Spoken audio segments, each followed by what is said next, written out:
찬양 가사처럼 세우신 사람 종은 부족할지 몰라도 하나님 말씀이 여러분에게 은혜를 주시고 또 치유가 되고 또 회복시켜 주실 줄 믿습니다. 아멘. 오늘 함께 읽으신 하나님 말씀이 데살로니가 전서 5장 15절에서 18절까지 말씀인데요. 데살로니가 교회에 사도 바울이 보낸 서신입니다. 사도행전 17장에 보면 바울이 이 데살로니가에 애초에 어떻게 가서 무슨 일이 있었는지 간략하게 이렇게 설명을 해주는 부분이 있습니다. 1절부터 10절까지 말씀이 있는데요. 바울이 데살로니가에 처음 왔을 때 상당히 좀 특별한 상황이 묘사가 되어 있습니다. 약 3주 동안밖에 있지를 않았어요. 다른 선교 여행지들과는 좀 다르게. 이유가 뭐냐면 성경에는 3번의 안식일에 걸쳐서 유대인의 회당에 가서 바울이 복음을 증거했다고 그렇게 기록하고 있습니다. 3주 동안 있었다는 얘기인데요. 데살로니가에 있는 유대인들이 다윗의 말씀을 받아서 많은 사람들이 예수님을 구주로 영접하고 하나님께로 돌아오는 역사가 일어나니까 시기하고 질투하고 위기의식을 느껴서 바울과 바울의 일행을 잡아 가두려고 이제 박해하기 시작한 겁니다. 그래서 3주가 지나자마자 바울이 베레아라는 곳으로 피신을 하게 돼요. 베레아로 갔는데 그곳에도 똑같은 일이 벌어집니다. 바울이 말씀을 전할 때마다 많은 사람들이 주께로 돌아오니까 그 소문을 듣고 데살로니가에서 애초에 바울을 핍박했던 그 유대인, 데살로니가에 살던 유대인들이 원정을 와서 또 베레아에서까지 괴롭혀요. 그래서 베레아에서도 도망을 가서 아테네로 바울이 피신을 가게 됩니다. 그래서 결국은 3주밖에 데살로니가에서 있지를 못했어요. 단 3주 동안에 그렇게 세워놓고 떠날 수밖에 없었던 이 교회에 대해서 바울이 걱정스러운 마음을 가지고 있었겠죠. 3주 만에 세워진 이 교회가 세상의 박해 속에서 초기 기독교 시대에 흔들림 없이 서 있을 수 있을 것인가에 대한 우려가 있었던 것입니다. 그래서 바울은 본인이 가지는 못해도 동역자이자 또 예수 안에 양자를 삼은 사람, 또 수제자라고도 할 수 있는 디모데를 데살로니가로 보내서 데살로니가의 소식, 그 교회의 소식을 듣게 됩니다. 거기에는 좋은 소식도 있고 또 우려되는 소식도 있었습니다. 좋은 소식은 서신 앞쪽에 잘 나와 있어요. 1장 6절에서 7절에 보면 이렇게 나와 있습니다. 또 너희는 많은 환난 가운데서 성령의 기쁨으로 말씀을 받아 우리와 주를 본받은 자가 되었으니 그러므로 너희가 마게도냐와 아가야에 있는 모든 믿는 자의 본이 되었느니라. 데살로니가의 교인들이 걱정했던 것과는 그래도 반대로 믿음을 잘 지켜나가고 있었고 또 그 신앙이 얼마나 좋았던지 마게도냐와 아가야 같은 다른 지역 교회들에게도 소문이 날 정도로 좋았고 모범이 되었다고 성경은 말하고 있습니다. 우려되는 소식들도 있었어요. 이때 상황이 이미 예수님께서 곧 다시 오실 것이라는 게 선포가 된 마지막 때 재림을 기다리는 신앙이었죠. 지금도 마찬가지지만 예수님의 재림을 기다리는 사람들이 그 중에 일부가 일상을 포기하거나 일하기를 멈추고 이 믿음의 공동체 안에서 이 질서를 흐트러뜨리는 사람들, 나태하고 게으른 삶을 살아가는 사람들이 있었던 것 같습니다. 그래서 그들로 인해서 교회 안에서 우려되는 사항들에 대해서 바울이 데살로니가 교회에 권고하고 또 가르치는 내용이 이 편지의 주된 내용이라고 말씀드릴 수 있겠습니다. 그래서 5장의 1절에 이렇게 시작합니다. 형제들아, 때와 시기에 관하여는 너희에게 쓸 것이 없으면 주의 날이 밤에 도둑같이 이를 줄을 너희 자신이 자세히 알기 때문이라. 여기서 때라는 건 여러분 잘 아시다시피 예수님 다시 오셔서 심판하실 때를 말하는 것이죠.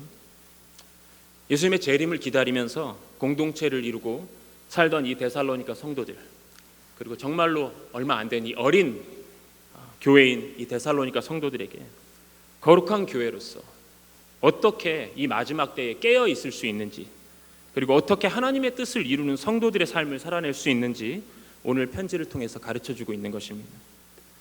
이 교훈은 2000년 전에 그때와 같이 여전히 예수님의 오심을 기다리면서 세상에서 우리의 믿음을 지켜내고 또 교회로 모여서 신앙생활을 하고 있는 오늘날 우리 성도들에게도 동일하게 적용된다고 할 수 있습니다. 아니 어쩌면 오히려 더욱더 민감하고 더욱더 예리하게 우리는 이 교훈을 받아들여야 할 것 같습니다.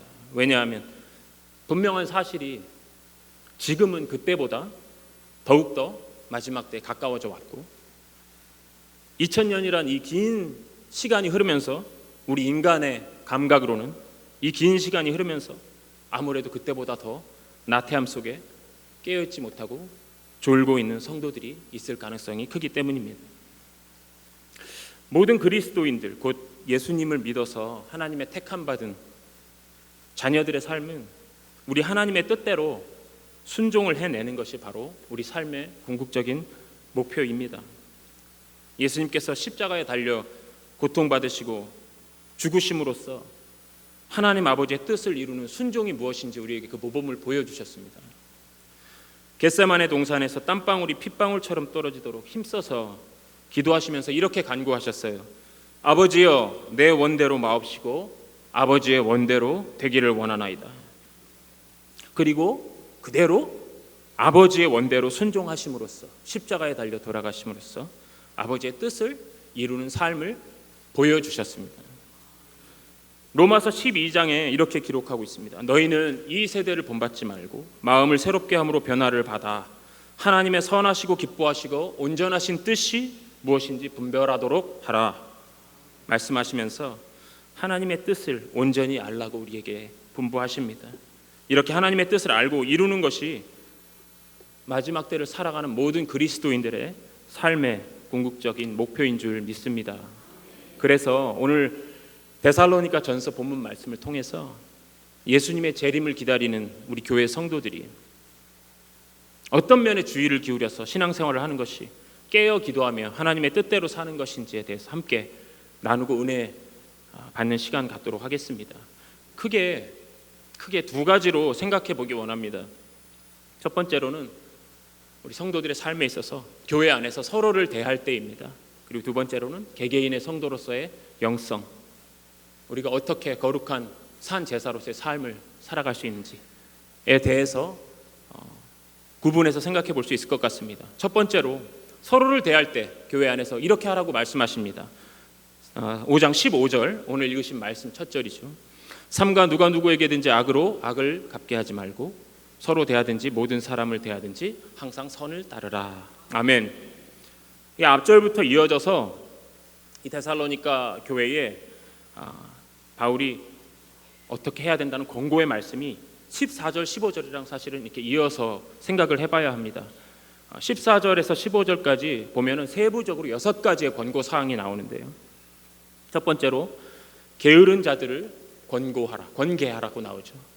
나태하고 게으르게 신앙생활하고 있는 사람들을 그냥 두지 말고 권고하고 훈계하라, 가르치라고 나옵니다. 그리고 마음이 약한 자들을 격려하라. 때가 악하고 그리스도인들에 대한 박해가 많이 있는데 마음이 여리고 소심한 사람들, 그 시험을 이겨내지 못하고 두려움에 떠는 사람들, 성도들이 하나 되어 강한 사람들이 그런 사람들을 붙잡아 주라는 말씀입니다. 세 번째로 힘이 없는 자들을 붙들어주며 마찬가지의 이야기. 네 번째로 14절 마지막에 모든 사람을 대하여 오래 참으라 말씀하십니다. 모든 사람을 대할 때 인내하라. 급하게 하지 말고 인내하라. 그러면서 이어지는 것이 지금 15절의 말씀입니다. 악을 악으로 갚지 말고 서로 대하든지 모든 사람을 대하든지 항상 선을 따르라. 악을 악으로 갚지 말라는 것은 복수를 하지 말라는 말이죠. 쉽게 얘기해서. 원문 해석을 볼 때 누가 누구에게든지 악한 것에 대해서 악한 행동으로 되돌려 주지 말라는 이야기입니다. 그러지 않도록 유의하라는 말입니다. 예수님께서 직접 가르쳐 주신 부분이죠. 원수를 사랑하고 위에서 기도하라. 오히려 축복하라.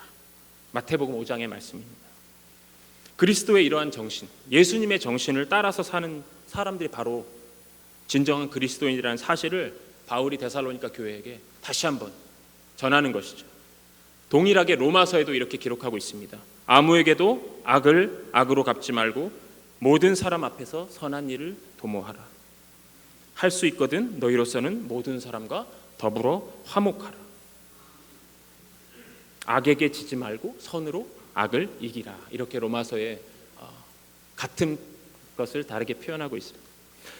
선을 쫓으라. 항상 선을 쫓으라 말씀하셨는데 악을 악으로 갚지 않는 게 소극적인 사랑의 표현이라면, 어떠한 악한 일을 내가 당했을 때 리액션으로, 반응으로서 하는 행동이라면, 이번에는 항상 선을 쫓으라는 것은 거기에 머물지 않고 모든 일에 대해서 선을 쫓는 적극적인 사랑의 표현으로 앞으로 나아가라는 말씀입니다. 여기서 쫓으라로 번역된 디오케테라는 단어는 사냥개가 사냥감을 추적하는 것과 같이 필사적으로 달려서 쫓아가라는 의미를 가지고 있습니다. 그래서 여기서 선을 쫓으라는 말은 일반적으로 그냥 착하게 살라는 얘기가 아닙니다. 나한테 잘해주는 사람에게 잘해주고 기분 좋을 때 선을 행하라는 것이 아니고, 여유 있을 때 선을 행하라는 말이 아닙니다. 필사적으로 악을 행하는 사람에게까지 선으로 갚으라는, 우리 인간의 본능을 뛰어넘어서 필사적으로 노력하라는 그런 말씀인 것입니다. 쉽진 않죠, 그게. 여러분, 세계적으로 유명하고 존경받는 미국의 흑인 인권 운동가였던, 또 목사님이셨던 마틴 루터 킹 주니어 목사님 아시죠? 이분이 미국에서 큰 인권 운동, 시민 운동의 지도자로 성장하게 된 사건이 있었습니다. 처음에 신학교 박사과정까지 마치고 보스턴 대학에서, 그리고 시골 교회에 이제 젊은 담임 목사로 부임하게 됐었는데, 그때 그 도시가 알라바마의 몽고메리라는 도시였는데요. 거기서 이 사건이 일어납니다. 그 당시만 해도 흑인에 대한 인종차별이 합법적이어서 사회 곳곳의 공공시설의 모든 시설물들은 흑인용과 백인용이 나눠져 있었습니다. 버스도 마찬가지였는데요. 그래서 자리가 백인들이 앉는 자리가 따로 있고 흑인들이 앉을 수 있는 자리가 따로 있었습니다. 근데 로사 파크스라는 어떤 흑인 아주머니가 출근길에 이제 버스에 앉아서 자리에 앉아서, 흑인용 자리에 앉아서 가고 있었는데 백인 자리가 만석이 된 거예요. 백인 남성들이 더 탔습니다. 그러니까 버스 기사가 로사 파크와 다른 3명의 흑인 분들에게 자리에서 일어나라고 말씀을 하죠. 백인이 자리가 없으니까 여기 앉아야 되겠다. 그때 이 로사 파크이라는 아주머니께서 다른 사람들은 다 순응해서 자기의 자리를 내줬는데 용기 있게 일어나질 않았습니다. 그래서 그 일로 인해서 그 자리에서 체포가 되고 즉결 심판에 처해져서 벌금을 물게 됐습니다. 이것이 발단이 돼가지고 알라바마에서부터, 몽고메리 시에서부터 시내버스에 대한 보이콧이 흑인들 중심으로 일어나고 인종차별법을 없애다는 전국적인 운동으로 이게 퍼져나가게 됩니다. 그때 마틴 루터 킹 주니어 목사가 그 운동의 지도자로 나서게 됐던 것입니다. 근데 그러던 와중에 이제 이분이 젊은 목사임에 불구하고 너무 똑똑하고 뛰어난 연설가고 사람들, 흑인들을 잘 규합해서 이 한 시에서 일어났던 보이콧 사건을 전국적인 운동으로 퍼뜨려 나가니까 이 백인들 사이에서 이제 테러가 감행됐어요. 이분을 죽이려고 이제 사택에다가, 목사님 사택에 폭탄을 투하했었습니다. 다행히 그때 다치지는 않았었는데, 목숨은 건졌는데, 그때 터지고 나서 이제 흑인들이 전부 하나가 돼서 무기를 들고 바깥으로 나온 겁니다. 그 전까지는 평화로운 시위였다면 이제 폭력 사태로 번지게 된 것이죠. 그래서 제각기 흉기를 들고 모여들었는데, 이제 경찰도 수습할 수 없을 만큼 많은 군중들이 모여들었고 극도로 흥분해서 그야말로 폭발하기 일보 직전에 놓이게 됐습니다. 이때 마틴 루터 킹 주니어 목사가 군중들 앞에 서서 다음과 같이 연설을 했습니다. 여러분, 흉기를 모두 다 내려놓으십시오. 여러분이 폭력을 사용하면 더 큰 폭력이 나타나서 많은 사람이 죽게 되고 모두가 큰 피해를 당하게 될 것입니다. 우리는 보복적인 폭력을 비폭력으로 맞서야만 합니다. 예수님께서는 칼을 쓰는 사람은 칼로 망한다고 하셨습니다. 여러분, 우리는 칼로 싸우지 말고 신앙으로 싸웁시다. 그 연설이 끝나자 분노해서 흉기를 가지고 싸우려고 했던 그 흑인 군중들이 킹 목사의 말에 아멘으로 화답하고 흉기를 모두 내려놓았고, 그 위기 일촉즉발의 순간에 이 설교 말씀, 이 감동적인 연설의 말로 인해서 폭력 사태를 비폭력 운동으로 전국적으로 전환시킬 수 있었던 계기가 되고, 마틴 루터 킹 주니어 목사는 미국에서 역사상 가장 위대한 비폭력 운동가, 또 인권 운동가, 시민 운동가로서 지금까지도 존경받는 위인으로 남아 있게 된 것입니다. 악을 악으로 갚지 않고 선으로 갚는 것은 세상에서도 그렇지만 우리 교회 안에서는 더더욱 당연한 것이고 필요한 것일 줄 믿습니다. 예수님의 몸된 교회를 우리는 평화롭게 사랑으로 지켜내야 하기 때문입니다. 이것이 하나님의 뜻인 줄 믿습니다. 악을 악으로 갚고 복수가 복수를 낳는 것에는 절대로 평화가 있을 수 없습니다. 항상 다툼과 분열만이 있게 될 것입니다. 그것은 예수님의 몸된 교회도 마찬가지죠. 예수님의 사랑으로 서로 사랑하고 항상 용서하고 악을 선으로 갚아주고 또 항상 선을 쫓는 적극적인 그런 선행으로 서로를 대하면서 하나님의 선하신 뜻을 이루는 우리의 교회 되기를 축원합니다. 두 번째로는 우리 개개인의 신앙생활, 영성의 측면에서 항상 기뻐하고 쉬지 말고 기도하고 범사에 감사하라를 바라볼 수 있을 것 같습니다. 15절과 이어서 생각해 보면은 이렇습니다. 원수를 용서하고 서로에 대해서 선으로 갚는 것을 어쩔 수 없이 하는 것이 아니라 기쁨으로 선을 행하라는 말씀입니다. 속에서 솟아나는 기쁨으로 선을 행하는 것이 하나님이 원하시는 뜻이 아니겠는가. 모리스라는 옛 목사님이 이런 말을 했었습니다. 용서가 우리 마음속에서 억지로 하는 것이 아니라 순전한 그리스도의 열정으로 또 성령의 능력으로 기쁨으로 하는 일이 될 때 하나님께서 기쁘게 받으시는 삶이 되는 줄 믿습니다. 이러한 기쁨은 성령의 열매 가운데 하나로서 환경에 지배되지 않는 특성이 있습니다. 갈라디아서 5장에 나온 성령의 9가지 열매 다들 외우시죠. 거기서 두 번째 열매가 사랑과 희락, 조이. 그 기쁨은 우리가 좋은 일이 있을 때 감정적으로 느껴지는 기쁨이랑은 차원이 다른 것입니다. 그래서 바울은 항상이라는 단어를 그 앞에 붙여놨습니다. 항상 기뻐하고. 항상을 뜻하는 부사 판토테라는 말, 이것은 절대적이고 초월적인 기쁨을 얘기하는 것이고, 이 기쁨은 하나님과의 관계를 떠나서는 우리 인간의 감정과 본능으로는 절대로 경험할 수도 맛볼 수도 없는 그러한 기쁨인 것입니다. 예수 그리스도께서는 이렇게 말씀하셨습니다. 나를 믿는 자는 그 배에서 생수의 강이 흘러나오리라. 성령의 넘치는 기쁨, 이 생수의 강은 영혼의 만족에서 오는 내적인 기쁨이고, 이러한 기쁨은 예수님을 믿는 사람들에게 위로부터 부어지는 성령을 통하여서만 주어지는 것이고, 또 장차 이루어질 구원의 소망 가운데 깨어있는 사람들에게만 맛볼 수 있는 것인 줄 믿습니다. 쉬지 말고 기도하라, 범사에 감사하라, 항상 기뻐하라. 이것은 따로따로 떨어져 있는 행동들이 아닙니다. 성령 충만한 사람 한 사람이, 그 사람이 모두 다 하나로 경험할 수 있는 것들인 것입니다. 성령이 아니고서는 이런 기쁨을 얻을 수 없다는 말인데, 이 기쁨이 쉬지 않고 기도하지 않는 사람한테 올 수 있을까요? 항상 쉬지 않고 기도함으로써 우리는 성령 충만한 가운데 있을 줄 믿습니다. 에베소서 6장 18절에 이렇게 말씀하세요. 모든 기도와 간구를 하되 항상 성령 안에서 기도하고 이를 위하여 깨어 구하기를 항상 힘쓰며 여러 성도를 위하여 구하라. 바울이 성령 안에서 성도들이 자신의 신앙생활, 기도 생활을 지속할 것을 이야기하고 있는 것입니다. 쉬지 않고 기도한다는 의미는 이렇습니다. 24시간 계속해서 기도를 하라는 얘기는 아니겠죠. 어렵고 이해할 수 없는 상황을 맞을 때에도 끊임없이 어떤 상황에서도 하나님을 의지해서 기도하기를 멈추지 말라는 말입니다. 하나님을 바라보라는 말이죠. 다른 데서 답을 찾지 말라는 얘기예요. 어떤 상황에도 낙심하지 말고 기도하기를 멈추지 말라는 말씀인 것입니다.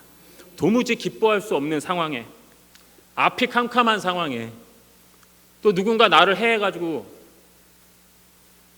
억울하고 용서할 수 없는 상황에서도 하나님께 가장 먼저 기도하는 사람, 하나님께서 성령의 능력으로 그 사람에게 기쁨과 감사를 채워주실 줄 믿습니다. 여기서 기도하라에 해당하는 단어 프로슈케스테는 자신의 필요를 구하는 기도가 아닌 하나님의 뜻을 구하는 기도를 나타낼 때 주로 쓰인 단어입니다. 우리가 극한 상황 가운데 있더라도 내 필요, 내 정욕을 채우는 그런 기도가 아니라 아버지의 뜻이 어디 있는지 겸손하게 구하는 그런 기도를 들어야 함을 나타내는 것입니다. 그러한 기도를 통해서 하나님께서 기뻐하시고 또 구하지 않은 우리의 필요까지 다 아신 하나님께서 채워주시고 성령으로만 주시는 그런 기쁨과 감사가 넘치는 삶을 살게 하실 줄 믿습니다. 모든 일에 어떠한 환경에서도 감사하는 것이 하나님의 뜻입니다. 예수님을 믿고 구원을 받은 우리 하나님의 자녀들은 우리의 삶 자체가 은혜고 감사의 조건 아닙니까? 시간도, 가정도, 사업도, 학업도 어떤 상황에 있든지 우리가 하나님을 끝까지 의지하고 하나님께 기도하기를 멈추지 않으면 그로 인해서 성령 충만함으로 우리 마음속에 항상 기뻐하고 또 항상 감사할 수 있는 일들이, 축복들이 계속되게 하나님께서 해주실 줄 믿습니다. 시편 100장 4절에 이렇게 말씀하십니다. 감사함으로 그의 문에 들어가며 찬송함으로 그의 궁정에 들어가서 그에게 감사하며 그의 이름을 송축할지어다. 하나님의 백성들이 은혜의 삶을, 은혜의 생활을 어떻게 살아야 하는지 말하고 있습니다. 감사함으로 하나님의 성전의 문에 들어가고 하나님을 찬양하면서 성전 안에 들어가서 그분께 감사하고 그의 이름을 높여 노래하라고 말씀하십니다. 예수님 안에서 우리를 구원해 주신 하나님의 뜻은 우리가 하나님의 성전에서 드리는 이 감사와 함께 삶 속에서 모든 일에 어떤 일이 있든지 그 시작과 끝이 하나님께 대한 감사로 시작하고 또 감사로 끝나는 그런 삶이 되어야 할 줄 믿습니다.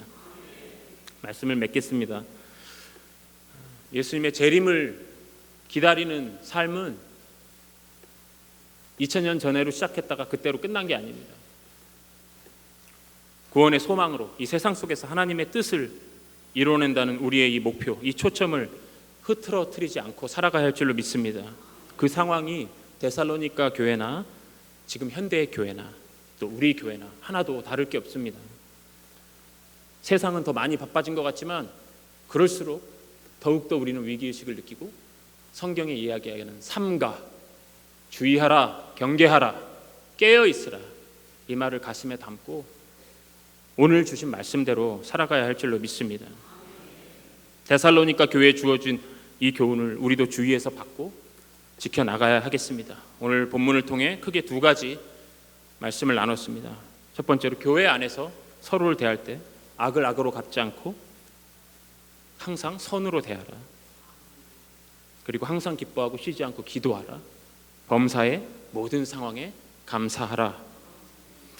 우리가 교회 안에서 서로를 대할 때 여러 가지 일을 하고 또 예배를 드리고 모임을 가질 때